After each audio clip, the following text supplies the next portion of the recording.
السلام علیکم ورحمۃ اللہ وبرکاتہ۔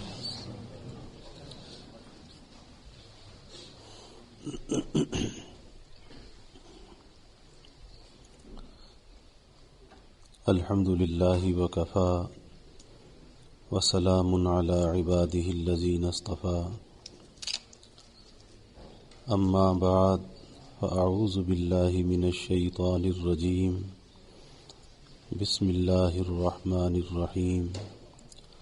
توبوا الی اللہ جمیعا ایہا المؤمنون لعلکم تفلحون۔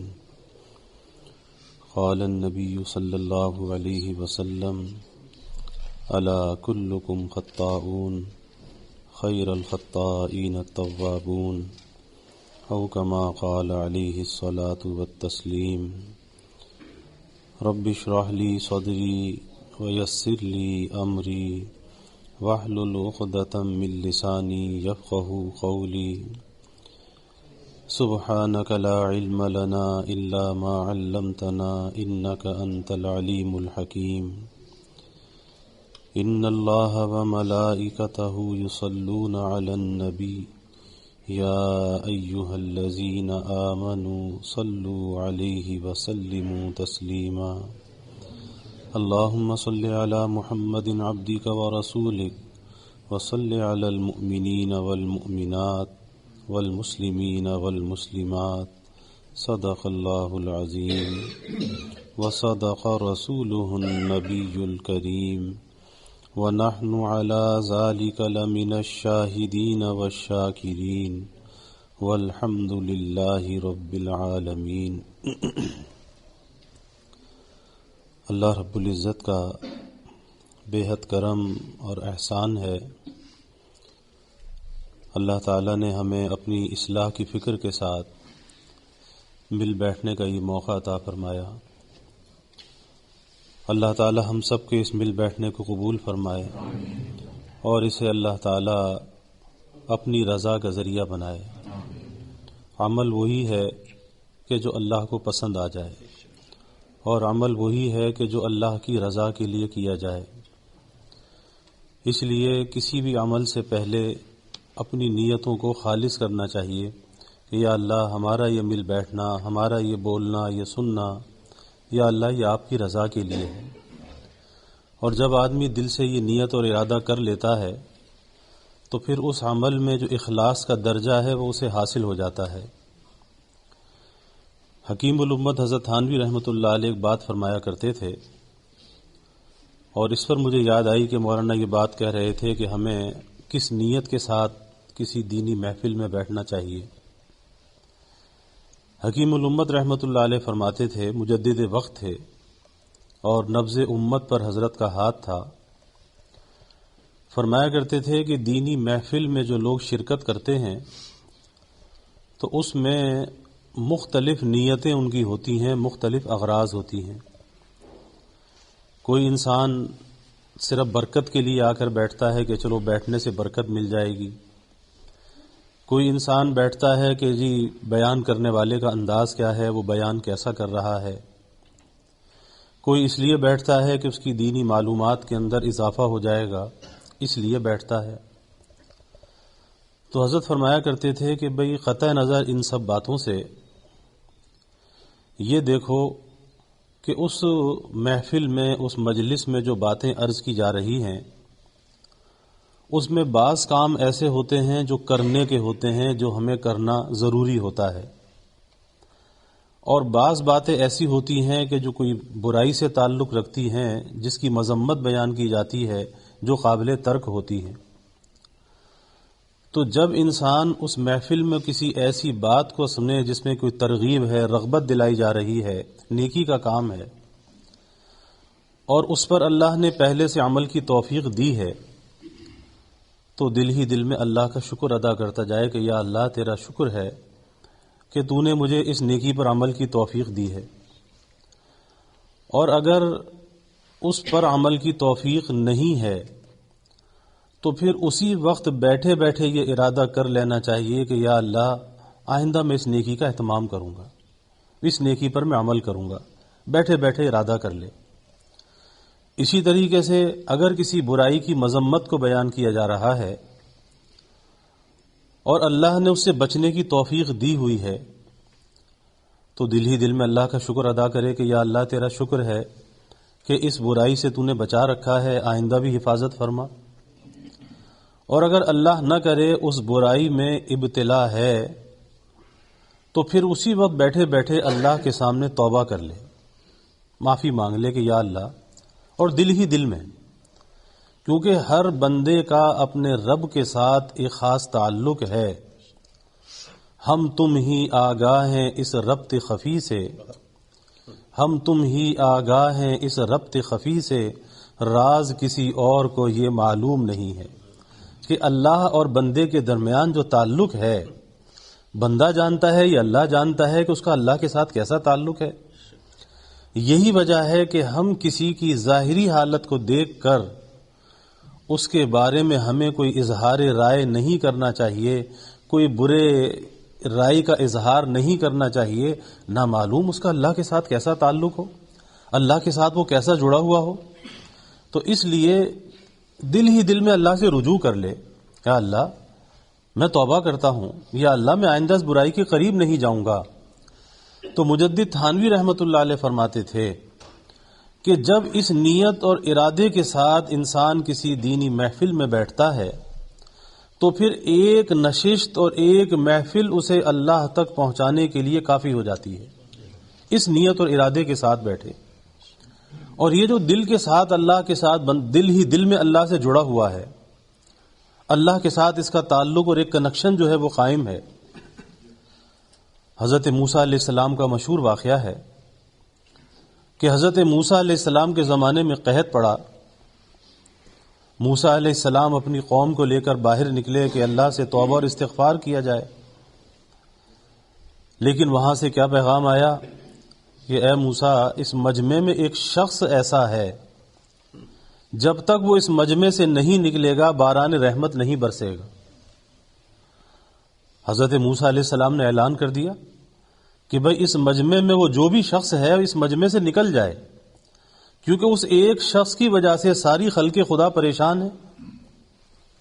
اب وہ شخص جو بھی تھا اس نے دل ہی دل میں اللہ سے رجوع کر لیا۔ میں اس پر عرض کر رہا ہوں کہ چاہے کوئی کتنا ہی گنہگار سے گنہگار کیوں نہ ہو، لیکن اس کا اپنے اللہ کے ساتھ ایک خاص تعلق ضرور ہوتا ہے، کیونکہ اس کی جو نسبت اللہ کے ساتھ ہے کہ اللہ کو اپنا رب، مالک اور خالق جانتا ہے، مانتا ہے، اور اللہ اس کو اپنا بندہ کہتا ہے کہ یہ میرا بندہ ہے، تو تعلق تو اس کا قائم رہتا ہے۔ یہ الگ بات ہے کہ گناہ کر کے، نافرمانی کر کے وہ اللہ سے دور ہو جاتا ہے، لیکن اللہ نے اپنے نزدیک آنے کا راستہ بند نہیں کیا، وہ راستہ بھی کھلا رکھا ہے۔ اب اس مجمع میں وہ شخص جو بھی تھا اس نے دل ہی دل میں اللہ سے رجوع کیا کہ یا اللہ، اگر آج اس مجمع سے باہر نکلا تو میں تو رسوا ہو جاؤں گا، لوگ کیا کہیں گے کہ یہی بدبخت تھا، یہی شقی تھا کہ جس کی وجہ سے ساری خلق خدا پریشان تھی۔ بس اس کا اللہ کی طرف رجوع کرنا تھا۔ اور یاد رکھیے کہ اللہ کو راضی کرنا جتنا آسان ہے اتنا آسان کسی انسان کو راضی کرنا نہیں ہے۔ انسان کو اگر کوئی راضی کرے، کوئی کسی سے ناراض ہو جائے تو وہ ناک سے لکیریں نکلوا دیتا ہے، پھر بھی راضی نہیں ہوتا، پھر بھی دل کے اندر باتیں رکھتا ہے۔ اور اللہ تو اپنے بندے کو ایسا معاف کرتا ہے کہ نہ صرف یہ کہ اس کے سیئات کو اللہ مٹا دیتا ہے، بلکہ اس کے سیئات کی جگہ پر حسنات کا اندراج فرما دیتا ہے۔ اللہ تو ایسا معاف کرتا ہے کہ ابھی اس بندے نے دل سے رجوع کیا ہے، کسی کو معلوم نہیں کہ وہ بندہ کون ہے، رجوع کیا ہے، اور وہاں سے باران رحمت نازل ہو گیا، رحمت والی بارش برس گئی۔ حضرت موسیٰ علیہ السلام نے عرض کیا کہ یا اللہ، وہ بندہ بھی اس مجمع سے نہ نکلا اور یہ بارش بھی برس رہی ہے۔ فرمایا کہ ہمارے بندے نے ہم سے صلح کر لی، اور اللہ ہر وقت صلح کے لیے تیار ہے۔ اگر کوئی تاخیر ہے تو وہ ہماری جانب سے تاخیر ہے، اللہ کی جانب سے تاخیر نہیں ہے۔ مجدد تھانوی رحمۃ اللہ علیہ فرماتے تھے کہ جب بندہ توبہ کا عزم اور ارادہ کرتا ہے اور اس کا پہلا مرحلہ اس توبہ کا یہ ہوتا ہے کہ اس کے دل میں ندامت آ جاتی ہے، پشیمانی آ جاتی ہے، اپنے کیے پر پچھتانے لگتا ہے کہ میں نے کیا کیا، کیسے اپنے اللہ کی نافرمانی کی، اس کے حکموں کو میں نے توڑا، کہ جس رب کے مجھ پر اتنے احسانات کہ وہ اللہ کہتا ہے اسے شمار کرنا چاہو تو تم شمار بھی نہیں کر سکتے، تو جس رب کے اتنے احسانات اور میں اس کے حکموں کو توڑتا رہا، اس کی حکم عدولی کرتا رہا، تو جب یہ چیز اس کے دل کے اندر آتی ہے تو ایک ندامت اور ایک پشیمانی آتی ہے، اور یہ پشیمانی، یہ ندامت اسے اللہ کے در پر لے جاتی ہے کہ بس اب اللہ سے معافی مانگ لینی چاہیے۔ اور حقیقت یہی ہے کہ بھائی ہم گنہگار تو ہیں، ہم خطا کار تو ہیں، ہم میں سے کوئی یہ نہیں کہہ سکتا جی میں نے کون سا گناہ کیا ہے، میں تو گنہگار نہیں ہوں، کیونکہ اللہ کے حبیب صلی اللہ علیہ وسلم فرما رہے ہیں الا کلکم خطاؤن، کہ تم آگاہ ہو جاؤ تم سب کے سب خطا کار ہو، لیکن فرمایا خیر الخطائین التوابون، کہ تم میں بہترین خطا کار وہ ہے جو اللہ سے توبہ کرنے والا ہے، جو اللہ سے رجوع کرنے والا ہے۔ تو جب یہ پشیمانی دل کے اندر آتی ہے تو یہ پشیمانی اللہ کے در پر لے جاتی ہے، اور مجدد تھانوی رحمۃ اللہ علیہ فرماتے تھے کہ ابھی یہ زبان سے اتنا بھی نہیں کہنے پاتا اللہم اغفر لی، اللہم اغفر لی، اے اللہ مجھے معاف کر دے، ابھی اتنا بھی نہیں کہنے پاتا، اللہ اس کے دل کے عزم اور ارادے کو دیکھ کر اس سے پہلے معاف کر دیتا ہے۔ تو اللہ تو اپنے بندے کو ایسے معاف کرتا ہے۔ ارے بھائی تاخیر اگر ہے تو ہماری جانب سے تاخیر ہے، اور ہم یہ نہیں کہہ سکتے، اتنا ہر انسان کو اللہ نے عقل و شعور ضرور دیا ہے کہ جو اچھائی اور برائی کے درمیان امتیاز کر سکتا ہے، نیکی اور بدی کے درمیان وہ امتیاز کر سکتا ہے، اور نہ کسی نفس اور شیطان کو اللہ نے اتنی طاقت دی ہے کہ وہ انسان کا ہاتھ پکڑ کر اس سے گناہ کرا دے، نافرمانی کرا دے۔ جب انسان گناہ کرتا ہے، خطا کرتا ہے، یاد رکھیے اپنے عزم و ارادے سے کرتا ہے، اس کا اختیار، اس کا ارادہ شامل ہوتا ہے، یہ نہیں ہے کہ کسی نے کہہ دیا اور اس نے گناہ کر لیا۔ شیطان کیا کرتا ہے؟ شیطان تو بس ایک خالی وسوسہ ڈال دیتا ہے، کسی برائی کا خیال ڈال دیتا ہے، اسے عملی جامہ کون پہناتا ہے؟ شیطان نہیں پہناتا، اسے عملی جامہ انسان خود اپنے اختیار اور ارادے سے پہنچاتا ہے۔ اسی طرح انسان کا نفس کیا ہے؟ اس نفس میں خیر اور شر کے تقاضے موجود ہیں۔ یہ نفس کسی برائی کا خیال اندر سے پیدا کرتا ہے کہ یہ گناہ کر لے، یہ برائی کر لے، لیکن اس نفس میں یہ طاقت نہیں ہے کہ زبردستی کسی سے گناہ کرا دے۔ اللہ نے انسان کو وہ ہمت اور ارادہ دیا ہے کہ جب یہ اس نفس کے تقاضے کی مخالفت کرتا ہے اور اپنے نفس سے، اپنے جی سے یہ کہہ دیتا ہے کہ تو چاہے کتنے ہی گناہ کے خیالات پیدا کر، میں نے اللہ کی نافرمانی نہیں کرنی، جب یہ مجاہدہ کرتا ہے، مخالفت نفس کرتا ہے، تو یہی مجاہدہ، یہی مشقت اسے اللہ سے قریب کر دیتی ہے اور اللہ کے قرب کا ذریعہ بن جاتی ہے۔ لیکن کب؟ کہ جب ان خواہشات کو انسان پامال کرتا ہے، ان تقاضوں کو پامال کرتا ہے۔ آج تو یہ لڑائی لڑنا ہم نے سیکھا نہیں، آج دوسروں سے تو بہت لڑتے ہیں، کوئی ماں باپ سے لڑ رہا ہے، کوئی بیوی سے لڑ رہا ہے، کوئی کسی بھائی سے لڑ رہا ہے، لیکن یہ جو اپنے نفس کے ساتھ لڑائی ہے، اور یہ بڑے مزے کی لڑائی ہے، آج ہم نے یہ لڑنا سیکھا نہیں ہے اور اس نفس کو شکست دینا سیکھا نہیں ہے، ورنہ اس نفس کو شکست دے کر جو چیز انسان کو حاصل ہوتی ہے وہ اتنی قیمتی چیز ہے، اس سے بڑھ کر کوئی چیز نہیں، اور وہ کیا ہے؟ وہ اللہ کی رضا حاصل ہوتی ہے، اللہ راضی ہوتا ہے، اور اللہ کہتا ہے وَرِضْوَانٌ مِّنَ اللَّهِ اکبر، کہ اللہ کی جو رضا ہے وہ سب سے بڑی چیز ہے۔ لیکن وہ حاصل کب ہوتی ہے؟ وہ حاصل جب ہوتی ہے کہ جب اس نفس سے یہ لڑتا ہے اور اس نفس کی خواہشات کو یہ شکست دیتا ہے۔ اور یہ بات بھی ذہن میں رکھنی چاہیے کہ نفس کی خواہشات کو پامال کرنا، شکست دینا، یہ ہم میں سے ہر شخص کے اختیار میں ہے۔ ہمیں اتنا بے اختیار نہیں پیدا کیا گیا کہ ہم اپنے نفس کی خواہشات کا مقابلہ نہ کر سکیں، کیونکہ آج بہت سے لوگ، اور یہ اس میں ایک حقیقت ہے کہ جب آدمی گناہ کرتا رہتا ہے تو گناہ کرتے کرتے اس کی ہمت پست ہوتی چلی جاتی ہے، کمزور ہوتی چلی جاتی ہے، اور اس کمزوری کا نتیجہ یہ ہوتا ہے کہ پھر اس کی زبان پر یہ بات ہوتی ہے کہ جی گناہ سے بچنا تو بڑا مشکل ہے، گناہ سے کیسے بچا جائے؟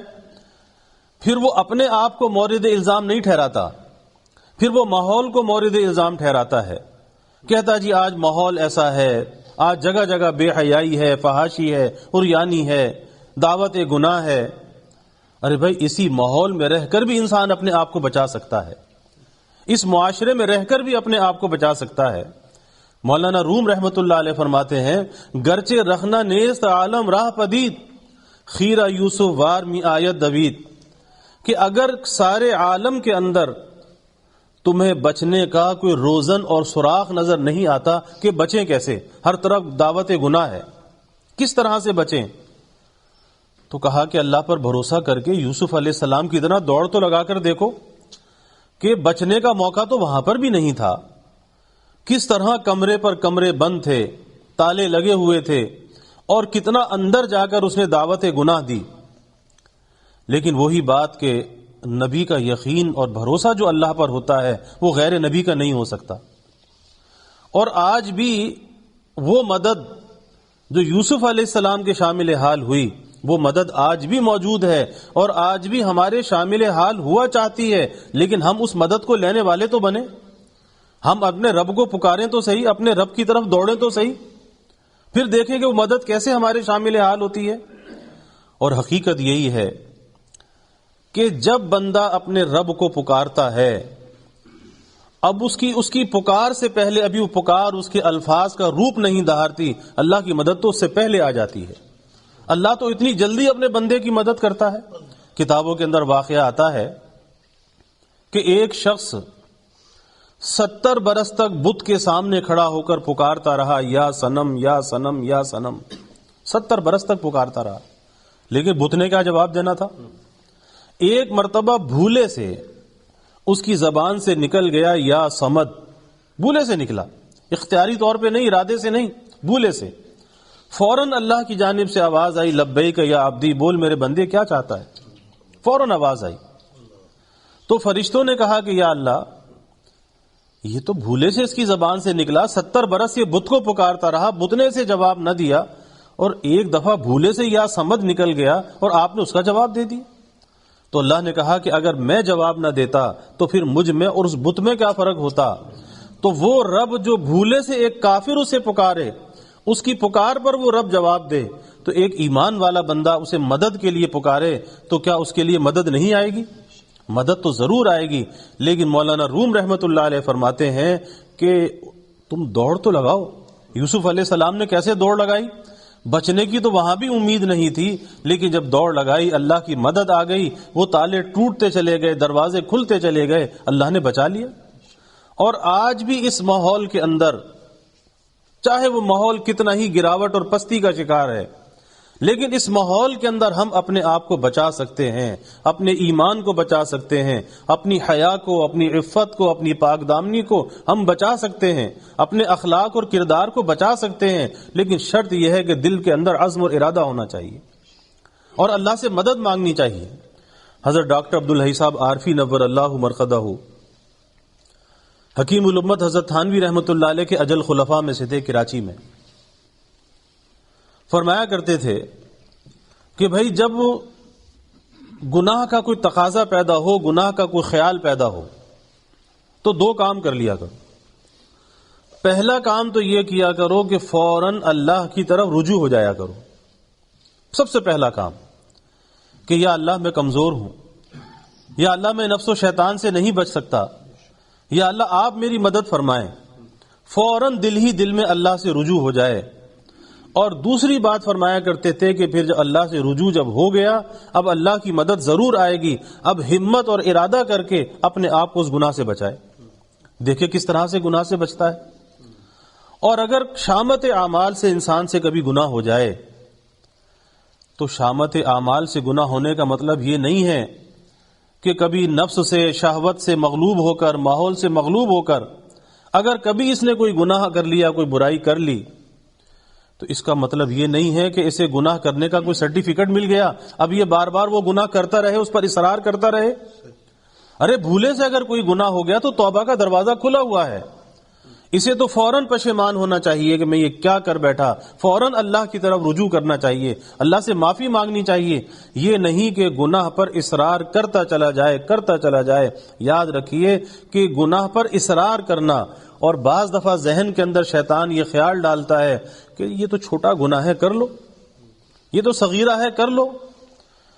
تو جب انسان صغائر پر اصرار کرتا ہے تو اصرار علی الصغائر جو ہے پھر یہ بھی صغیرہ نہیں رہتا، یہ بھی کبیرہ ہو جاتا ہے۔ کیوں کہ کس کی نافرمانی کر رہا ہے؟ کبھی سوچا کہ کس کی نافرمانی کر رہا ہے؟ ارے اپنے ماں باپ کی نافرمانی کرتے ہوئے ڈرتا ہے، کسی استاد کی نافرمانی کرتے ہوئے ڈرتا ہے، کسی حکومت کے قانون کو توڑتے ہوئے ڈرتا ہے، اور اتنا بڑا دل اور گردہ ہو گیا کہ اللہ کے حکم کو توڑتے ہوئے نہیں ڈرتا، جبکہ دنیا کا قانون اسے اس کی وہ گرفت اس کے اوپر نہیں، پکڑ اس کے اوپر نہیں، جتنا اللہ کی پکڑ اس کے اوپر موجود ہے، کیونکہ وہ ذات قادر مطلق ہے، وہ جب چاہے پکڑ کر سزا دے سکتا ہے، لیکن اس کی شان کریمی ہے کہ اس کے غضب پر اس کی رحمت غالب ہے۔ سبقت رحمتی علی غضبی، کہ بندے کو مہلت دیتا ہے، اس کا حلم اس کے غضب پر غالب ہے کہ بندے کو وہ مہلت دیتا ہے، فوراً اسے نہیں پکڑتا۔ کس لیے مہلت دیتا ہے؟ کہ شاید یہ بندہ توبہ کر لے، شاید یہ توبہ کر لے تو سزا کی نوبت نہ آئے۔ اس لیے فرمایا کہ بھائی اگر کبھی گناہ ہو جائے تو پھر اس پر فوراً توبہ کرنی چاہیے اور فوراً اللہ کی طرف رجوع کرنا چاہیے، کسی غفلت کے اندر نہیں رہنا چاہیے، کیونکہ شیطان انسان کو بہت سے دھوکوں کے اندر مبتلا کرتا ہے، کہتا بھی تو بہت لمبی عمر پڑی ہے، پھر کوئی وقت آئے گا تو توبہ کر لینا، اور اگر تو نے آج توبہ کر لی تو یہ توبہ تو پھر تیری ٹوٹ جائے گی، تو توبہ تو تیری قائم نہیں رہے گی، پھر اس توبہ کا فائدہ کیا ہوگا؟ تو شیطان مختلف وسوسے اندر ڈالتا ہے، کس لیے؟ کہ یہ توبہ نہ کر سکے، اللہ کے قریب نہ ہو سکے، یہ اللہ سے دور ہوتا رہے۔ اور جتنا انسان اللہ سے دور ہوتا رہتا ہے اتنا اس کے اندر مایوسی بڑھتی ہے، اتنا اس کے اندر بے ہمتی بڑھتی ہے، اور پھر وہ اتنا بے ہمت ہو جاتا ہے کہ اس کے لیے نیکی کا کرنا بھی مشکل ہو جاتا ہے اور گناہ کا چھوڑنا بھی مشکل ہو جاتا ہے۔ اللہ نہ کرے کہ ایسا وقت آئے۔ جو انسان نیکی کے لیے اور گناہ سے بچنے کے لیے اپنے ہمت اور ارادے کو استعمال کرتا ہے، اسے بروئے کار لے کر آتا ہے، اس کی ہمت اور اس کا ارادہ بڑھتا رہتا ہے، اس کو تقویت ملتی رہتی ہے۔ اب یہ انسان کے اپنے اوپر ہے کہ ایک انسان اگر اپنی صحت کی بحالی چاہتا ہے تو صحت کو بحال رکھنے کے لیے وہ اچھی غذائیں استعمال کرتا ہے۔ کس وجہ سے؟ کہ جی جسمانی صحت برقرار رہے، ڈاکٹر کے پاس جاتا ہے، ڈاکٹر سے مشورہ کرتا ہے کہ کون سی غذا میرے لیے مفید ہے۔ تو جس طرح سے جسمانی صحت کے لیے اچھی غذا کا انسان اہتمام کرتا ہے، اسی طرح سے اس کے روح اور قلب کے لیے جو غذا ہے وہ اللہ کا ذکر ہے، وہ توبہ ہے، اور وہ ہمت اور ارادے کے ساتھ نیکی پر عمل کرنا ہے، اور ہمت اور ارادے کے ساتھ گناہ سے اپنے آپ کو بچانا ہے۔ لیکن انسان ہے جس دنیا کے ماحول کے اندر رہتا ہے، اس دنیا کے ماحول میں رہتے ہوئے یہ بات بعید از قیاس نہیں ہے کہ اس سے گناہ نہ ہو، گناہ اس سے ہو سکتا ہے، اور ایک انسان سے خطا کا ہو جانا، گناہ کا ہو جانا، جہاں یہ قیاس سے بعید نہیں ہے، ممکن ہے کہ ہو سکتا ہے، لیکن اس سے زیادہ بری بات یہ ہے، اس سے بڑی خرابی یہ ہے کہ گناہ کرنے کے بعد پھر توبہ نہ کرے، توبہ کو ٹالتا رہے، کیونکہ انسان کو معلوم نہیں کہ آج رات کو اگر سوئے گا تو رات کو سونے کے بعد یہ صبح کو بیدار بھی ہو سکے گا یا نہیں، اور اگر بیدار نہ ہوا تو کیا یہ گناہوں کا بوجھ اپنے ساتھ لے کر جائے گا؟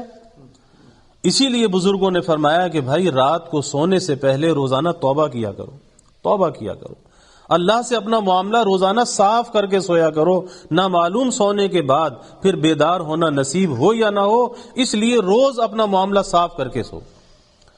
اور اس دنیا کے ماحول میں رہتے ہوئے اس دنیا کی جو گرد و غبار ہے، گناہوں کی جو گرد و غبار ہے، وہ انسان تک ضرور پہنچتی ہے، اس کے اثرات ضرور پہنچتے ہیں، کبھی زبان بہک جاتی ہے، کبھی آنکھ بہک جاتی ہے، کبھی کان بہک جاتے ہیں۔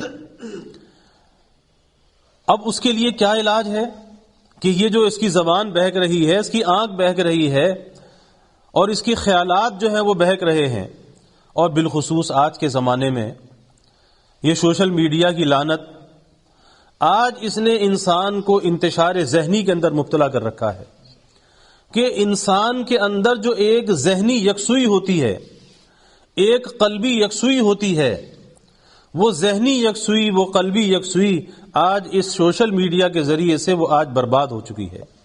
آپ دیکھ لیجئے، مسجد کے اندر انسان کس لیے آتا ہے؟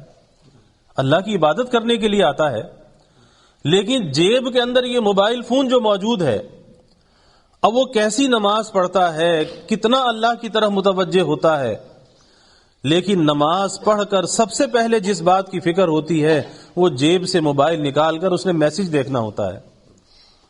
سب سے پہلا کام یہ ہے، اس کی زبان پر کوئی اللہ کا ذکر نہیں آیا، مسنون اوراد و وظائف اس کی زبان پر نہیں آئے، جبکہ فرض نماز کے بعد حدیث میں آتا ہے کہ دعا قبول ہوتی ہے، اور ہم میں سے ہر شخص آج پریشانیوں کا شکار ہے۔ اب وہ جو دعا کی قبولیت کا موقع ہے کہ نماز کے بعد دعا قبول ہوتی ہے، اس موقع کو بھی ضائع کر رہا ہے۔ اب یہ کیا چیز ہے؟ کس چیز کو ظاہر کرتی ہے یہ علامت؟ انتشار ذہنی کو ظاہر کرتی ہے کہ یہ انتشار کا شکار ہے۔ تو ہمیں یہ سوچنا چاہیے کہ آج اس کے استعمال سے ہمارا فائدہ کتنا ہے اور نقصان کتنا ہے۔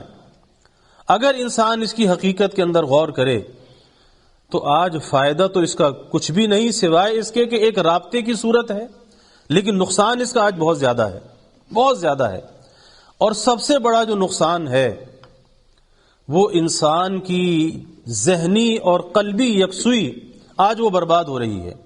اور جب انسان انتشار ذہنی کا شکار ہو جائے، انتشار قلبی کا شکار ہو جائے، تو پھر اسے نہ کسی تلاوت کے اندر مزہ آتا ہے، نہ نماز میں مزہ آتا ہے، نہ اس کی لذت اور حلاوت اسے محسوس ہوتی ہے، کیونکہ اس کے اندر وہ صلاحیت ہی موجود نہیں، وہ تو انتشار کا شکار ہے۔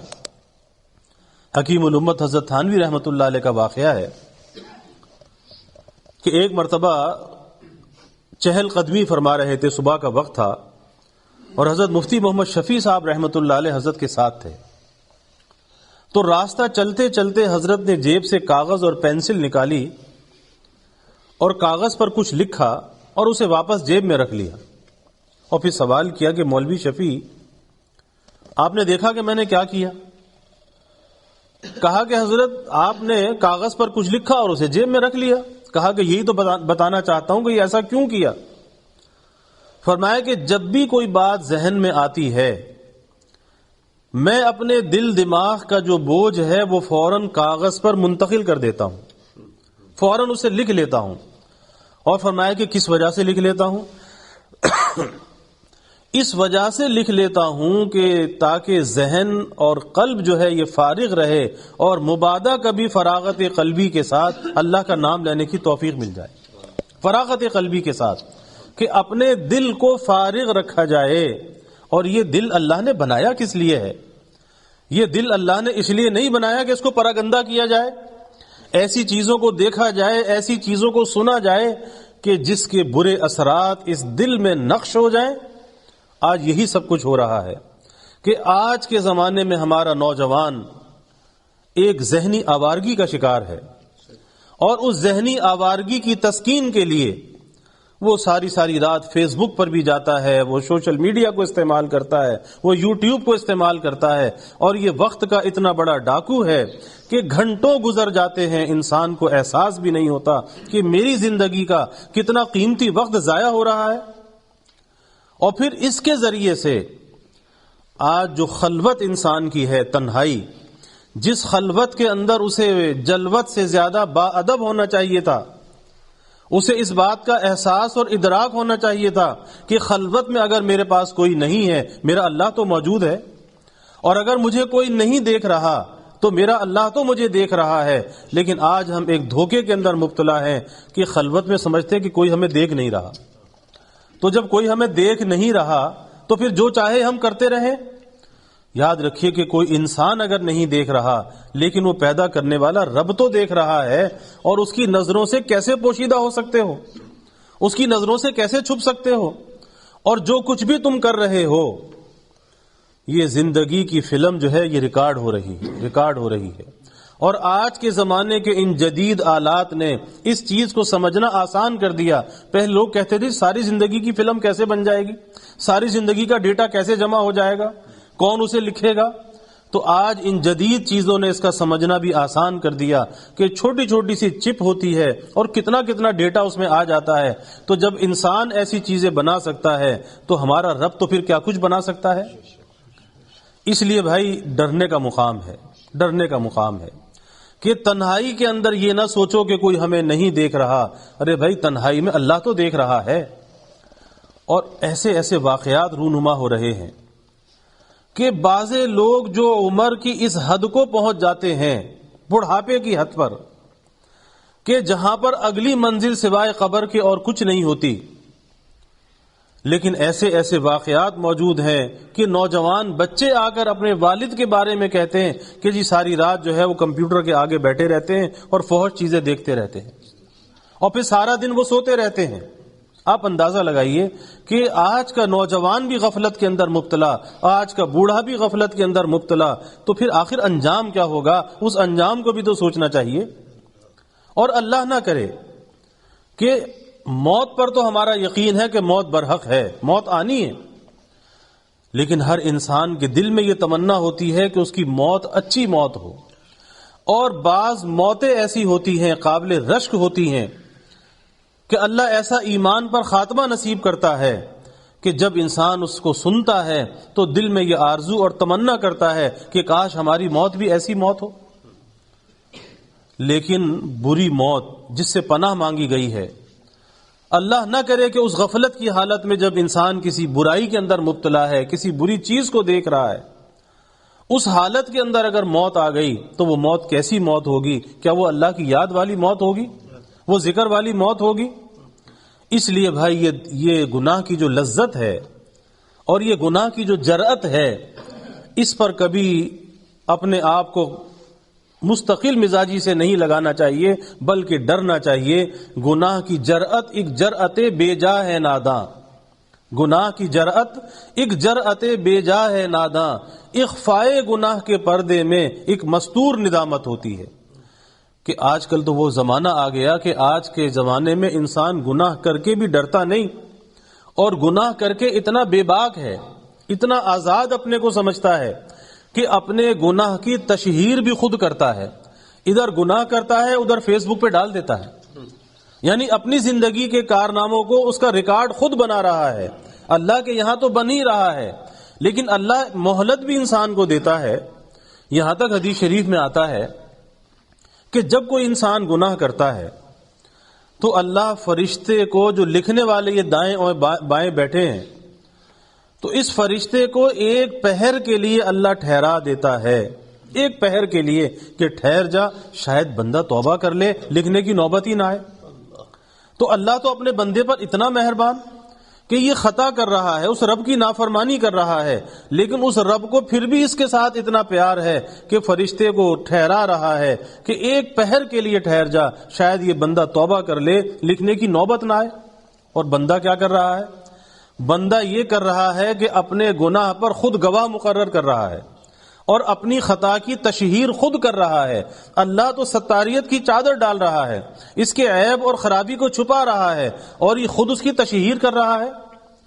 اسی کو تو کہتے ہیں کہ جب انسان گناہ کرتا ہے تو گناہ کرتے کرتے پھر یہ عقل معوف ہو جاتی ہے، پھر اسے اچھے اور برے کی تمیز نہیں رہتی، پھر اسے یہ احساس نہیں رہتا کہ یہ کیا خوشبو ہے، کیا بدبو ہے، کیا دن ہے، کیا رات ہے. چیزوں کے درمیان امتیاز ختم ہو جاتا ہے، اور یہ علامت اس بات کی ہوتی ہے کہ ذہن اس کا معوف ہو چکا ہے، ذہنی صلاحیتیں تباہ ہو چکی ہیں. تو بھائی بہت ہی ڈرنے کا مقام ہے کہ آج ہم کس ڈگر پہ چل رہے ہیں. اللہ تو ہمیں معاف کرنا چاہتا ہے، اللہ ہماری توبہ کا انتظار کرتا ہے، اللہ ہم سے صلح کرنا چاہتا ہے، اور ہم ہیں کہ گناہوں پر آمادہ ہوئے چلے جاتے ہیں اور ان گناہوں کو کرتے چلے جاتے ہیں. تو ہمیں سوچنا چاہیے، نامعلوم ہم میں سے کسی کو معلوم نہیں ہے کہ کب ہماری زندگی کی یہ مہلت ختم ہو جائے، کب ہماری زندگی کی شام ہو جائے، کب رخصتی کا پروانہ تھما دیا جائے. ذرا انسان خود تنہائی میں بیٹھ کر کبھی سوچے، اللہ کے ساتھ میری ملاقات کیسے ہوگی، کس طرح سے ہوگی. ایک نوجوان تھا، حضرت ابراہیم ابن ادم رحمت اللہ علیہ کے پاس آیا اور آ کر یہ کہا کہ حضرت، گناہوں کی لذت اور گناہوں کا مزہ ایسا لگا ہے کہ گناہ کی لذت کو چھوڑنا بھی نہیں چاہتا لیکن اللہ کی پکڑ سے ڈر بھی لگتا ہے، تو آپ مجھے کوئی ایسا راستہ بتا دیجئے کہ گناہ بھی نہ چھوڑنا پڑے، گناہ کی لذت بھی نہ چھوٹے اور اللہ کے عذاب سے بھی بچ جاؤں۔ اللہ والے بڑے حکیم ہوتے ہیں۔ ابراہیم ابن ادم رحمۃ اللہ علیہ نے کہا کہ اچھا بھائی، میں تجھے چند تجویزیں دیتا ہوں، جو تجویز تجھے پسند آ جائے اس تجویز پر تو عمل کر لینا۔ کہا کہ بہت اچھا۔ کہا کہ پہلی تجویز یہ ہے کہ جب تجھے گناہ کرنا ہوا کرے تو یہ زمین ساری اللہ کا ملک ہے، اور کسی کے ملک میں اس کی زمین پہ نافرمانی کرنا تو اس کی پکڑ سے کیسے بچ سکتا ہے؟ تو جب تجھے گناہ کرنا ہوا کرے تو اللہ کی زمین سے کہیں اور جگہ جا کر گناہ کر لیا کر۔ تو سوچ کر کہنے لگا کہ یہ تو نہیں ہو سکتا، اس اللہ کی زمین سے کہاں جا سکتا ہوں، یہ تو نہیں ہو سکتا۔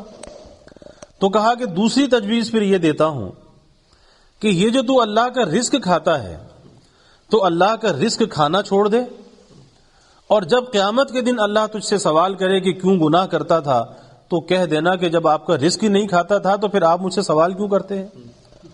تو سوچ کر کہنے لگا کہ اگر رزق نہیں کھاؤں گا تو جیوں گا کہاں سے، تو رزق کھانا بھی نہیں چھوڑ سکتا۔ تو کہا کہ پھر تیسری تجویز یہ ہے کہ جب ملک الموت تیری روح قبض کرنے کے لیے آئے تو ملک الموت سے کہنا کہ ذرا تھوڑی دیر کی مجھے مہلت دے دے تاکہ میں توبہ کر لوں، پھر میری روح قبض کر لینا۔ تو کہا کہ یہ بھی نہیں ہو سکتا، ملک الموت مجھے کہاں مہلت دینے لگا۔ کہا کہ پھر ایک تجویز اور یہ ہے کہ جب قبر میں تجھے لٹا دیا جائے اور منکر نکیر تجھ سے سوال پوچھنے کے لیے آئیں تو کہہ دینا کہ بغیر اجازت کے میری قبر میں کیوں آئے۔ کہا کہ حضرت یہ بھی میری ہمت نہیں کہ میں انہیں کیسے کہہ سکتا ہوں کہ میری قبر میں کیوں آئے۔ کہا پھر آخری تجویز یہ ہے کہ جب قیامت کے دن جہنم کا تیرے بارے میں فیصلہ ہو تو پھر وہاں پہ ضد کر کے کھڑے ہو جانا کہ میں تو جہنم میں نہیں جاتا۔ کہا کہ حضرت یہ بھی میری مجال نہیں ہے کہ میں یہ کر سکوں۔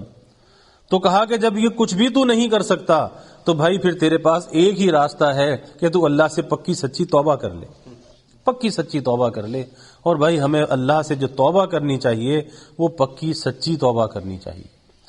آج ہوتا کیا ہے کہ آج گناہ کر کے انسان زبان سے تو کہتا استغفر اللہ، توبہ توبہ توبہ توبہ، لیکن دل کے اندر یہ عزم اور ارادہ نہیں ہوتا کہ آئندہ گناہ کو چھوڑنا ہے، یہ عزم اور ارادہ نہیں ہوتا۔ توبہ بر لب سجا بر کف قلب از پر ذوق گناہ، کہ زبان پر توبہ توبہ کے الفاظ اور ہاتھ میں تسبیح، لیکن دل جو ہے وہ گناہ کے جذبے سے بھرا ہوا ہے کہ زبان سے تو توبہ توبہ کر رہا ہے لیکن دل میں پھر وہی ارادہ ہے کہ پھر گناہ کروں گا، پھر گناہ کروں گا۔ تو ایسی توبہ کرنے والے پہ شرم آتی ہے کہ یہ کیسی توبہ ہے کہ دل جو ہے اسی عزم اور ارادے کے ساتھ بھرا ہوا ہے۔ اور توبہ کی شرائط میں سے یہ بات ہے، جیسے میں نے پہلے عرض کیا کہ پہلی چیز ندامت اور پشیمانی کا آنا ہے، دل کا پسیج جانا ہے کہ میں نے کیسے اپنے رب کی نافرمانی کی، کیسے اپنے رب کے حکم کو توڑا۔ اور یاد رکھیے کہ اگر انسان تھوڑی سی بھی شناخت رکھے، اس کی کوئی معرفت کی آنکھ ہو، معرفت والا دل ہو، تو اتنی اللہ تعالی کی نعمتوں کا حصار اس کے گردا گرد موجود ہے، اتنی نعمتیں ہیں، یہ وجود خود اللہ کی اتنی بڑی نعمت ہے کہ اگر تھوڑی سی بھی معرفت اگر رکھتا ہو تو کبھی اللہ کی نافرمانی کے قریب نہ جائے کہ جس رب کے اتنے احسانات اور اتنی نعمتوں کا حصار اتنی نعمتوں کے اندر میں لدا ہوا، پھر اس رب کی کیسے نافرمانی کروں۔ تو پہلی چیز دل کا پسیج جانا ہے، دل میں ندامت اور پشیمانی کا آ جانا ہے۔ اور دوسری چیز کیا ہے؟ دوسری چیز اس گناہ اور اس برائی کو فی الفور ترک کرنا ہے، فوراً اسے چھوڑ دینا ہے۔ یہ نہیں کہ چھوڑ دوں گا، یہ گاگی والی بات نہیں ہے، بلکہ اسی وقت یہ عزم اور ارادہ کرنا کہ میں اس گناہ کو چھوڑتا ہوں، اب آئندہ اس گناہ کے قریب نہیں جاؤں گا۔ اور تیسری چیز آئندہ بچنے کا عزم اور ارادہ، کیونکہ توبہ کسے کہتے ہیں؟ توبہ اللہ سے ایک وعدے کو کہتے ہیں، اور وعدہ کس سے کر رہا ہے؟ کسی انسان سے نہیں کر رہا، اللہ سے وعدہ کر رہا ہے، تو دل میں یہ عزم اور ارادہ بھی ہونا چاہیے، اور توبہ قبول کرنے والی ذات بھی اللہ کی ہے، اور اللہ دلوں کے حالات کو بھی جانتا ہے، دل کے خفیہ باتوں کو بھی جانتا ہے، تو دل میں یہ عزم اور ارادہ ہونا چاہیے کہ اللہ سے جو وعدہ کر رہا ہوں اس عہد اور وعدے پر قائم رہوں گا، اور آئندہ میں کسی گناہ کے قریب نہیں جاؤں گا۔ اور پھر اس کے بعد توبہ کی چوتھی شرط جو ہے، توبہ کی چوتھی شرط یہ ہے کہ اگر اللہ کا کوئی حق ضائع کیا ہے، حقوق اللہ میں سے کوئی حق ضائع کیا، یا حقوق العباد میں سے کوئی حق ضائع کیا، بندوں کا کوئی حق ضائع کیا، اس حق کی ادائیگی کا اہتمام کرنا۔ آج لوگ توبہ تو کر لیتے ہیں، لیکن قضا نمازیں ذمے ہوتی ہیں، قضا زکوٰۃ ہوتی ہے، قضا روزے ہوتے ہیں، اس کی ادائیگی کا کوئی اہتمام نہیں۔ اور پھر بہت سے لوگ یہ بات پھیلا دیتے ہیں گمراہ کرنے کے لیے، کہتے کہ جی بس جب توبہ کر لی تو نمازیں معاف ہو گئی۔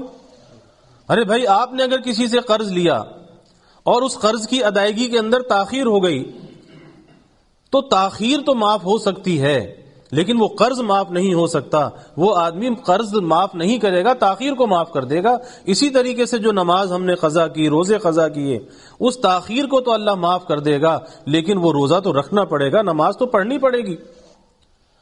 آج لوگ سمجھتے ہیں کہ توبہ سے معاف ہو جائے گا۔ اور پھر حق اللہ سے زیادہ جو نازک معاملہ ہے وہ حقوق العباد کا ہے، بندوں کے حق کا ہے، کہ آج بہت سے لوگ قرض لے کر ادا نہیں کرتے، بہت سے لوگ بہنوں کی میراث پہ قبضہ کر لیتے ہیں، میراث ساری زندگی اپنے استعمال میں رکھتے ہیں، اس کاروبار کو بڑھاتے رہتے ہیں، بڑا بھائی چھوٹے بھائی کے حق پہ قبضہ کر لیتا ہے۔ آج یہ ہمارے معاشرے کے اندر یہ باتیں عام ہیں۔ اور پھر کہتے ہیں بیوی کا مہر نہیں دیتے، اور پھر کہتے ہیں جی بیوی نے تو معاف کر دیا تھا، شریعت کہتی ہے، فقہا کہتے ہیں کہ عورت کی معافی کا اعتبار نہیں ہے، اس کا مہر اس کے ہاتھ پہ رکھ دو اور اسے مالک بنا دو، پھر اس کے بعد اس سے کہو کہ اپنے پاس رکھو، اگر پھر بھی جی نہ چاہے تو پھر ہبہ کر دینا، پھر دیکھو کون لینے کے بعد کون واپس دیتا ہے۔ پھر کہتے جی بہنوں نے اپنا حق ہمیں معاف کر دیا، بہنوں کی میراث پہ قبضہ کر لیا، بہن کو پتا ہے کہ یہ بھائی بد نیت ہے، یہ بھائی دینے والا نہیں ہے، تو اس نے جھوٹے دل سے کہہ دیا جی ٹھیک ہے بس میں نے معاف کر دیا۔ لیکن یاد رکھیے کہ یہ معافی قابل اعتبار نہیں ہے، یہ معاف نہیں ہوا۔ حضرت تھانوی رحمۃ اللہ علیہ فرمایا کرتے تھے کہ بہن کا جو حصہ بنتا ہے اتنا حصہ لے جا کر اس کے ہاتھ پر رکھ دو کہ بہن یہ تیری میراث ہے، یہ تیرا وراثت میں حصہ ہے، اسے تو اپنے استعمال میں رکھ، اور اگر پھر بھی جی نہ چاہے تو پھر تو واپس کر دینا، دے دینا، ہبہ کر دینا۔ فرمایا کہ پھر ہم دیکھیں کہ لینے کے بعد کون واپس کرتا ہے۔ اور آج اس کو بہت ہی ہلکا سمجھ رکھا ہے کہ جس کی جو چیز چاہے غصب کر لی جائے اور پھر اس کو ادا نہ کیا جائے۔ یاد رکھیے حدیث شریف میں آتا ہے کہ قیامت کے دن اگر بندے نے اللہ کے حق میں کوتاہی کی ہوگی تو اللہ تعالیٰ کو اختیار ہوگا، اللہ چاہے معاف کر دے چاہے سزا دے، لیکن بندوں کے حق میں اگر کوتاہی کی ہوگی، حقوق العباد کو اگر ضائع کیا ہوگا تو قیامت کے دن اس کا بدلہ ضرور دلوایا جائے گا، وہ وہاں پہ معاف ہونے والا نہیں ہے۔ اور وہاں بدلہ کس چیز سے ہوگا؟ وہاں پر یہ پاؤنڈ نہیں ہوں گے، وہاں پر یہ جائیداد نہیں ہوگی، وہاں پر تو بھائی نیکیاں ہوں گی، اور وہاں پر وہ نیکیاں دلوائی جائیں گی، جبکہ وہ میدان حشر ایسا ہوگا کہ آدمی ایک ایک نیکی کے لیے مارا پھر رہا ہوگا اور کوئی ایک نیکی اسے دینے کے لیے آمادہ نہیں ہوگا، تو وہاں پر کسی کی نیکیاں اگر چلی جائیں اس کا کیا انجام ہوگا؟ اور پھر اللہ کے حبیب صلی اللہ علیہ وسلم نے اپنی امت کے مفلس شخص کا حال بیان کیا کہ میری امت کا مفلس شخص کون ہے۔ فرمایا کہ قیامت کے دن اس حال میں آئے گا کہ بہت سی نیکیوں کا ذخیرہ لے کر آئے گا، لیکن دنیا میں لوگوں کے حق کو ضائع کر کے آیا ہوگا، کسی کو زبان سے تکلیف پہنچائی ہوگی، کسی کو ہاتھ سے تکلیف پہنچائی ہوگی، کسی کا حق ضائع کیا ہوگا، مال مارا ہوگا، کسی کی زمین پہ قبضہ کیا ہوگا۔ اب وہ سارے اہل حقوق اپنے حق کا مطالبہ لے کر آ جائیں گے، اللہ کی طرف سے حکم ہوگا کہ اس کی نیکیاں ان اہل حقوق کو دے دی جائیں، اس کی نیکیاں ختم ہو جائیں گی، لیکن ان اہل حقوق کے حق ابھی باقی ہوں گے۔ تو اللہ رب العزت کی طرف سے حکم ہوگا کہ اب ان کے جو گناہ ہیں وہ اس کے اوپر ڈال دیے جائیں۔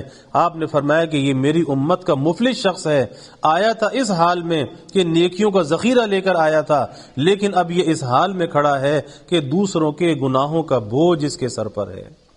تو بھائی دنیا کا معاملہ دنیا میں صاف کر لینا چاہیے، یہ دنیا کا بوجھ آخرت پر منتقل نہیں کرنا چاہیے۔ اگر کسی کو زبان سے ہاتھ سے کوئی تکلیف پہنچائی ہے اس سے معافی مانگ لے، اور معافی مانگنے میں کبھی شرم اور عار محسوس نہیں کرنی چاہیے۔ بہت سے لوگوں کے ذہن میں ایک بڑائی ہوتی ہے، ایک پندار ہوتا ہے کہ جی اگر ہم نے معافی مانگ لی تو گویا کہ ہم چھوٹے ہو جائیں گے۔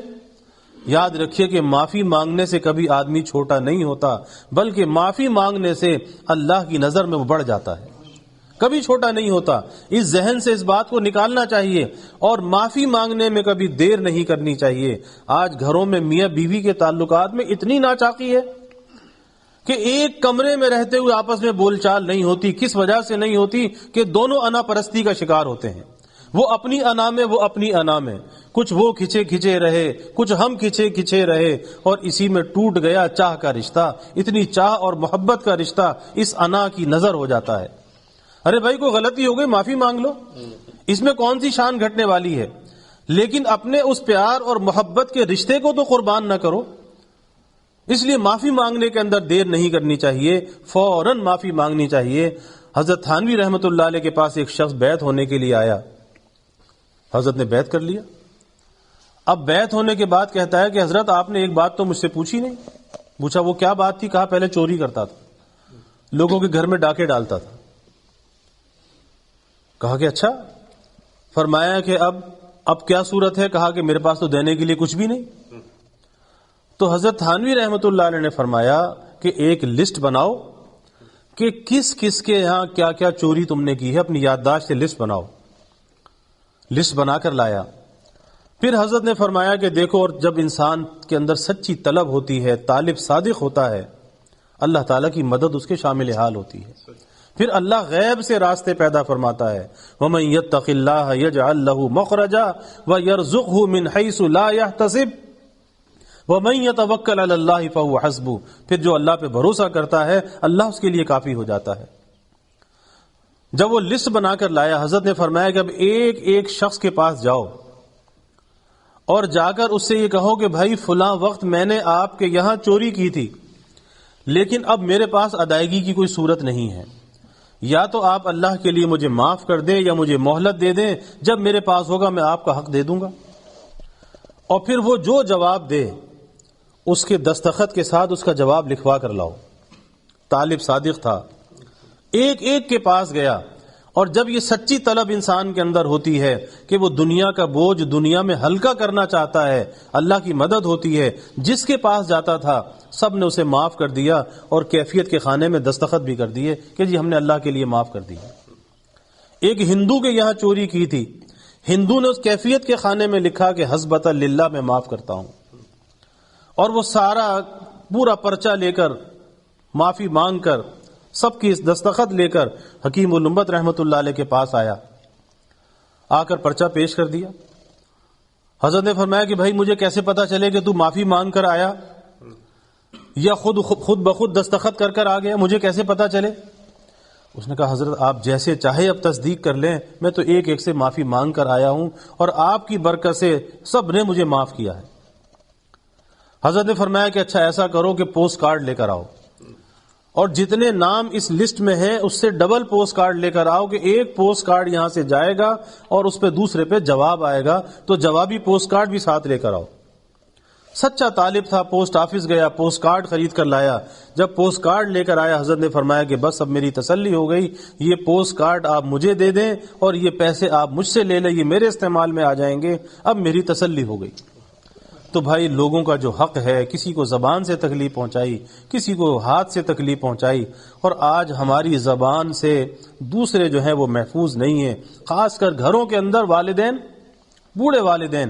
آج گھر گھر کا یہ مسئلہ ہے کہ آج اولاد والدین کے لیے درد سر بنی ہوئی ہے، کہ والدین کوئی بات سمجھانے کی کریں اسے بری لگتی ہے۔ ارے بھائی برا ماننے کی کون سی بات ہے؟ کہ جن والدین نے تجھے پالا، جن کے نطفے سے تو پیدا ہوا، پال کر تجھے جوان کیا، آج باپ کی بات تجھے بری لگتی ہے، ماں کا کہنا برا لگتا ہے۔ وجہ کیا ہے؟ وجہ یہی ہے کہ ایک انا پرستی ہے، ایک تکبر اور بڑائی کے اندر مبتلا ہے کہ اپنے بڑوں کی بات بھی سمجھ میں نہیں آتی۔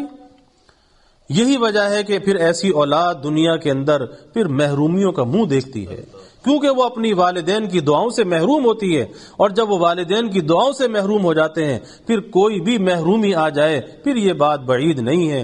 اس لیے اگر اپنے والدین کو تکلیف پہنچائی ہے تو ان سے بھی معافی مانگ لینی چاہیے۔ اگر یہ معافی نہ مانگی تو پھر حدیث میں آتا ہے کہ یہ ایسا مکافات عمل ہے کہ دیگر گناہوں کی سزا اللہ آخرت پر موقوف کر دیتا ہے، لیکن ماں باپ کو ستانے والا اس دنیا میں مکافات عمل سے گزر کے رہتا ہے، اسے دنیا میں سزا مل کے رہتی ہے۔ اس لیے اللہ نہ کرے کہ کسی کے والدین ناراض ہوں۔ اگر کسی کے والدین ناراض ہیں، کسی تکلیف پہنچائی ہے، آج یہاں پہ معافی مانگ لے، معاملہ صاف کر لے، ورنہ دنیا کے اندر ایسی رکاوٹیں آ جاتی ہیں، رزق کی تنگی آ جاتی ہے کہ پھر وہ گرہ کھلنے والی نہیں ہوتی اور یہ پریشان ہوتا ہے، یہ بزرگوں کے پاس جاتا ہے، یہ تعویذ لیتا ہے، یہ وظیفے پوچھتا ہے، لیکن سب سے بڑے وظیفے اور دعا کی قبولیت کے درجات رکھنے والے جو گھر کے اندر موجود ہیں ان سے دعا نہیں کراتا، اس لیے کسی کا وظیفہ، کسی کا تعویذ کام نہیں کرتا۔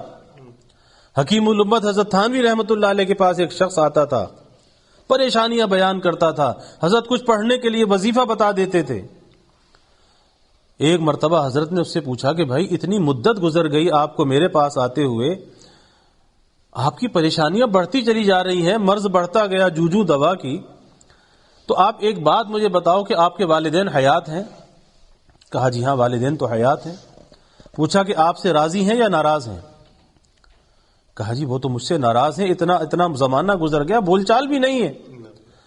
اب مجدد تھانوی رحمۃ اللہ علیہ سنبھل کر بیٹھ گئے اور فرمایا کہ بھائی کان کھول کر سن لے، میں تو کیا ساری دنیا کے قطب اور غوث مل کر تیرے لیے دعا کریں، کسی کی دعا تیرے حق میں قبول نہیں ہوگی جب تک کہ اپنے ناراض والدین کو راضی نہ کرے، کسی کی دعا قبول نہیں ہوگی۔ اس لیے بھائی اس معافی کی جو ابتدا اپنے گھر سے ہونی چاہیے، والدین کے ساتھ ناراضگی اسے دور کرنا چاہیے، اور اگر ان کی طرف سے کوئی بات ایسی پیش آ رہی ہے، ان کا درجہ اور مقام ہے کہ اللہ نے اپنی عبادت کے بعد ان کے حق کو بیان کیا، وَقَضَىٰ رَبُّكَ أَلَّا تَعْبُدُوا إِلَّا إِيَّاهُ وَبِالْوَالِدَيْنِ إِحْسَانًا، اپنے حق کے بعد والدین کے حق کو بیان کیا کہ ان کے ساتھ حسن سلوک کرو۔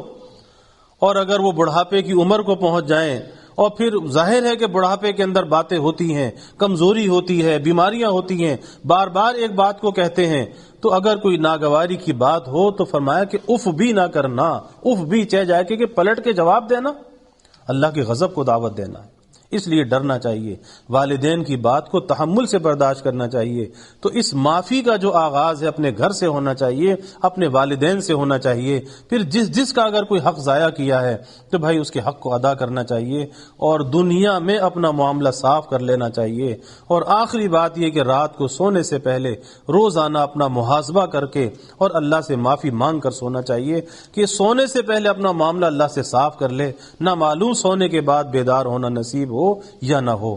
اور پھر سب سے بڑا فائدہ توبہ کا یہ ہے کہ آج اگر معافی مانگ لی، آج تک کا تو معاملہ صاف ہو گیا۔ اللہ تعالیٰ پچھلا کھاتا نہیں کھولا کرتے، جب آج تک کا معاملہ صاف ہو گیا پھر اس کے بعد اگر کوئی خطا ہوئی، 1-2 دن کی خطا ہوگی، لیکن اتنا معاملہ تو صاف ہو گیا۔ اس لیے توبہ کے اندر تاخیر بھی نہیں کرنی چاہیے۔ اللہ تعالی ہمیں اس کی توفیق عطا فرمائے اور پکی سچی توبہ کی توفیق عطا فرمائے، اور اللہ ادائے حقوق کی توفیق بھی عطا فرمائے۔ جو ہم سے حق تلفیہ ہوئی ہیں اللہ تعالی اس کی ادائیگی کا فکر عطا فرما دے۔ وآخر دعوانا الحمدللہ رب العالمین۔ الحمدللہ رب العالمین والعاقبۃ للمتقین، والصلاة والسلام علی اشرف الانبیاء والمرسلین۔ اللہم صل علی سیدنا و مولانا محمد وعلی آل سیدنا و مولانا محمد صلاة تنجینا بها من جمیع الاحوال والآفات وتقضی لنا بها جمیع الحاجات وتطہرنا بها من جمیع السیئات وترفعنا بها عندك اعلی الدرجات وتبلغنا بها أقصى الغايات من جميع الخيرات في الحياة وبعد الممات إنك على كل شيء قدير. اللهم رب الحل والحرم ورب المشعر الحرام ورب البيت الحرام ورب الركن والمقام، أبلغ لروح سيدنا ومولانا محمد منا السلام. ربنا آتنا في الدنيا حسنة وفي الآخرة حسنة وقنا عذاب النار. ربنا أتمم لنا نورنا واغفر لنا إنك على كل شيء قدير. ربنا ظلمنا أنفسنا وإن لم تغفر لنا وترحمنا لنكونن من الخاسرين. ربنا هب لنا من أزواجنا وذرياتنا قرة أعين واجعلنا للمتقين إماما. اللهم أعنا على ذكرك وشكرك وحسن عبادتك. رب تقبل توبتنا واغسل حوبتنا وأجب دعوتنا وسدد ألسنتنا واهد قلوبنا واسلل سخيمة صدورنا. يا حي يا قيوم برحمتك نستغيث، أصلح لنا شأننا كله ولا تكلنا إلى أنفسنا طرفة عين. فاطر السماوات والأرض أنت ولينا في الدنيا والآخرة، أنت ولينا في الدنيا والآخرة. توفنا مسلما والحقنا بالصالحين، توفنا مسلما والحقنا بالصالحين. يا رب زدنا علما والحقنا بالصالحين. اللهم أحينا مسكينا وأمتنا مسكينا واحشرنا في زمرة المساكين. يا الله يا رحمن يا رحيم يا كريم يا أرحم الراحمین یا اکرم الاکرمین. یا اللہ ہمارے گناہوں کو معاف فرما، یا اللہ خطایا سے درگزر فرما، یا اللہ اپنی محبت معرفت عطا فرما، اپنی رضا والی زندگی یا اللہ نصیب فرما، اپنے رضا والے کاموں کی یا اللہ توفیق عطا فرما. یا اللہ ہمیں اپنے ماضی پر ندامت اور پشیمانی عطا فرما. یا اللہ جو ہمارا ماضی گناہوں سے آلودہ گزرا، آپ کی نافرمانیوں کے ساتھ گزرا، یا اللہ آپ کی نعمتوں کے کفران کے ساتھ گزرا، اے اللہ ہم نادم ہیں، پشیمان ہیں. اے اللہ تو ہماری پشیمانی کو قبول فرما، ہماری ندامت کو قبول فرما، ہمارے کل گناہوں کو معاف فرما. یا اللہ ہمارے ظاہری گناہوں کو بھی معاف فرما، باطنی گناہوں کو بھی معاف فرما. یا اللہ اعلانیہ گناہوں کو بھی معاف فرما، پوشیدہ گناہوں کو بھی معاف فرما، صغیرہ گناہوں کو بھی معاف فرما، کبیرہ گناہوں کو بھی معاف فرما.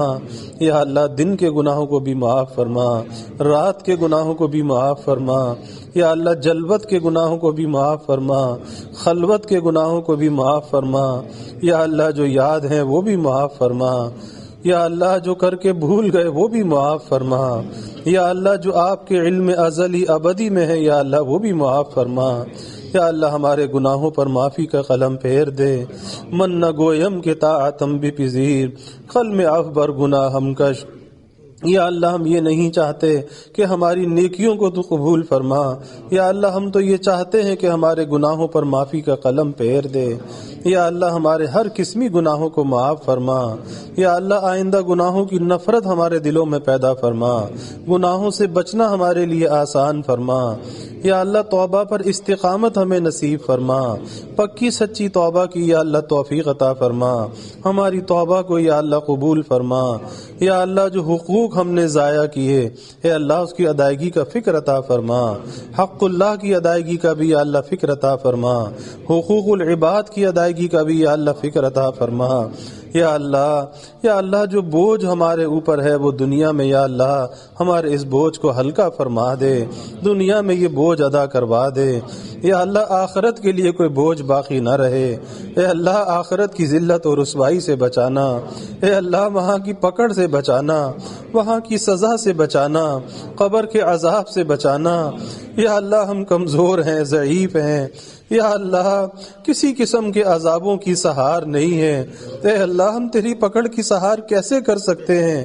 اے اللہ ہم تو کسی انسان کے غصے کو برداشت نہیں کر سکتے. اے اللہ تیرے غضب کو کیسے برداشت کر سکتے ہیں؟ اے اللہ تو ہمارے گناہوں کو معاف فرما، یا اللہ ہماری قبروں کو جنت کا باغ بنا، قبر کی تنگی سے، قبر کے عذاب سے، قبر کی سختی سے، قبر کے اندھیرے سے یا اللہ ہماری حفاظت فرما، یا اللہ میدان حشر کی ذلت و رسوائی سے بچا، یا اللہ جیسے دنیا میں ستاری فرمائی یا اللہ وہاں بھی ستاری فرمانا، اے اللہ یہاں تو نے رسوائی سے بچایا، اے اللہ تو وہاں بھی رسوائی سے بچانا، یا اللہ وہاں تو اولین اور آخرین ہوں گے، پیارے حبیب صلی اللہ علیہ وسلم بھی ہوں گے، ہمارے مشائخ بھی ہوں گے، یا اللہ ہمارے والدین بھی ہوں گے، بیوی بچے بھی ہوں گے، یا اللہ جیسے یہاں ستاری فرمائی یا اللہ تو وہاں بھی ستاری فرما، یا اللہ یہاں بھی رسوائی سے بچا، یا اللہ وہاں بھی رسوائی سے بچا، یا اللہ اپنی ستاریت کی چادر میں ڈھانپ لینا، یا اللہ اپنے عفو و درگزر کا معاملہ فرمانا، یا اللہ ہم سے درگزر فرما دینا، یا اللہ ہم مستحق تو نہیں ہیں، محتاج ہیں، تیرے فضل کے محتاج ہیں، تیرے عفو و درگزر کے محتاج ہیں، یا اللہ جیسے بھی ہیں تیرے بندے ہیں، یا اللہ گندے ہیں لیکن تیرے بندے ہیں، تیرے حبیب صلی اللہ علیہ وسلم کے امتی ہیں، یا اللہ تو نے ہمیں معاف کر دیا، یا اللہ تیرے حبیب کا دل خوش ہوگا، یا اللہ تیرا دشمن شیطان اسے تکلیف پہنچے گی، یا اللہ ہمیں معاف فرما دے، ہمارے پاس کوئی نیکی نہیں، کوئی قول نہیں، کوئی فعل نہیں، یا اللہ تیری شان کریمی سے یا اللہ امید ہے، یا اللہ امیدوں کے ساتھ یا اللہ ہماری امیدوں کو پورا فرما، یا اللہ ہماری امیدوں کو یا اللہ نا امیدی میں تبدیل نہ فرما، یا اللہ ہمیں پکی سچی توبہ کی توفیق عطا فرما، آئندہ توبہ پر استقامت نصیب فرما، ادائے حقوق اور حفظ حدود کی توفیق عطا فرما، یا اللہ ظاہری باطنی ہر قسمی ترقیات عطا فرما، دلوں کے نیک ارادوں کو، آرزوؤں کو، تمناؤں کو از غیب پورا فرما، یا اللہ جتنے بھی حاضرین ہیں ان کے متعلقین اہل خانہ یا اللہ سب کو چین سکون عافیت عطا فرما، سب کو نیکی اور تقوی والی زندگی عطا فرما، سب کو ہر قسمی راحتیں اور خوشیاں عطا فرما، ہر قسمی پریشانیوں کو دور فرما، بیماریوں کو دور فرما، قرضوں سے نجات عطا فرما، یا اللہ گھروں کے ماحول کو جنت نشاں بنا، بڑوں کا اکرام کرنے والا بنا، چھوٹوں پر شفقت کرنے والا بنا، والدین کی خدمت کرنے والا بنا، والدین کی دعائیں لینے والا بنا، والدین کے لیے اولاد کو آنکھوں کی ٹھنڈک بنا، یا اللہ ہم کمزور ہیں، ضعیف ہیں، ہر قسم کے ابتلا سے، آزمائش سے یا اللہ ہماری حفاظت فرما، یا اللہ نہ دنیا میں کوئی آزمائش آئے، یا اللہ نہ آخرت میں کوئی آزمائش آئے، نہ قبر میں کوئی آزمائش آئے، یا اللہ نہ ہماری جان پر کوئی آزمائش آئے، نہ ہمارے مال پر کوئی آزمائش آئے، نہ ہماری اولاد پر کوئی آزمائش آئے، یا اللہ نہ ہمارے ایمان پر کوئی آزمائش آئے، اے اللہ یا اللہ جو ہماری عمر بڑھتی جائے نیکیوں کو بڑھاتے جانا، نعمتوں کو بڑھاتے جانا، عافیت کو بڑھاتے جانا، یا اللہ سب سے زیادہ ہمارے ایمان کو بڑھا دینا، یا اللہ جب وقت آخر آئے، وقت ملاقات آئے، اپنی ملاقات کا شوق ہمیں عطا فرمانا، یا اللہ موت کی رغبت ہمیں عطا فرمانا، یا اللہ اپنی رضا کے ساتھ حسن خاتمہ نصیب فرمانا، اے اللہ حسن ختام ہمیں عطا فرما، اے اللہ حسن ختام ہمیں عطا فرما، یا اللہ ایسا خاتمہ مغفرت کاملہ کے ساتھ، یا اللہ جس میں بغیر حساب کے جنت مل جائے، اے اللہ اگر حساب ہو گیا تو ہمارے پاس کوئی جواب نہیں ہوگا، اے اللہ بغیر حساب کے ہمیں جنت عطا فرما، اپنے حبیب صلی اللہ علیہ وسلم کی شفاعت نصیب فرما، آپ کی شفاعت سے جنت کا ٹھکانہ عطا فرما، آپ کے دستے کرم سے آب کوثر ہمیں عطا فرما، یا اللہ یہاں کی ذلت و رسوائی سے بھی بچا، وہاں کی ذلت اور رسوائی سے بھی بچا، یا اللہ ہمیں بھی معاف فرما، ہمارے والدین کو معاف فرما، ہماری اولاد کو معاف فرما، بیوی بچوں کو معاف فرما، ہمارے گھر والوں کو معاف فرما، ہمارے دوست احباب متعلقین کو معاف فرما، پوری امت حبیب کو یا اللہ معاف فرما، یا اللہ توبہ کی برکات کو سارے عالم میں جاری فرما، اپنی جانب رجوع ہونے والا بنا، اپنے غیر سے ہماری امیدوں کو قطع فرما، اپنی ذات عالی کا یقین ہمارے دلوں میں پیدا فرما، کبھی مخلوق کا یا اللہ محتاج نہ بنا، یا اللہ ہمیشہ اپنا محتاج بنا کے رکھنا، اپنے در کا سائل اور بھکاری بنا کے رکھنا، اپنے در کا منگتا اور سوالی بنا کے رکھنا، اپنے غیر سے ہماری امیدوں کو قطع فرما، اپنی ذات عالی کا یقین ہمارے دلوں میں پیدا فرما، یا اللہ جو مانگا وہ بھی عطا فرما، جو نہ مانگ سکے وہ بھی عطا فرما، سب کے دلوں کے نیک ارادوں کو، آرزوؤں کو، تمناؤں کو از غیب پورا فرما۔ یا اللہ ہمیں دین دنیا آخرت کی ہر بھلائی عطا فرما، دنیا میں جہاں کہیں بھی مسلمان مظلوم ہیں یا اللہ ان کی دستگیری فرما، ان کی حفاظت فرما، ان کی کفالت فرما، ظالموں کے ظلم سے نجات عطا فرما۔ یا اللہ سب کے جان، مال، ایمان، عزت، آبرو کی حفاظت فرما، گھر بار کی حفاظت فرما، اولاد کی یا اللہ حفاظت فرما۔ یا اللہ عالم اسلام کو سرخ روئی اور غلبہ عطا فرما۔ یا اللہ ہمیں دین دنیا آخرت کی ہر بھلائی عطا فرما، ہر شر سے، فتنے سے حفاظت فرما۔ یا اللہ ہمیں عافیت دارین عطا فرما، عافیت دائمہ عطا فرما۔ ربنا تقبل منا انک انت السمیع العلیم وتب علینا انک انت التواب الرحیم، وجزا اللہ عنا محمدا صلی اللہ علیہ وسلم ما هو اہلہ، وصلی اللہ تعالی وسلم علی النبی الکریم، آمین برحمتک یا ارحم الراحمین۔